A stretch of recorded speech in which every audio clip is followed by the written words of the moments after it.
Енді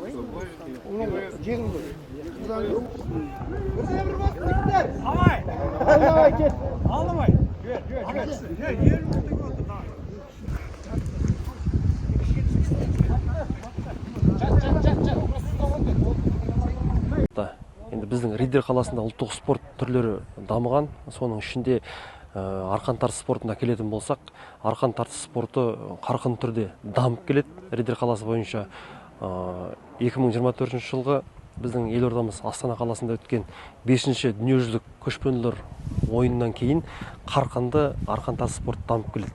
Оған дәлел біздің осы Риддер қаласының арқан тартыс құрама командасы облыс көлемінде, Қазақстан көлемінде бірнеше дүркін жүлделі орындарға ие болды. Риддер қаласында ұлттық спорты өте қатты дамып келе жатыр.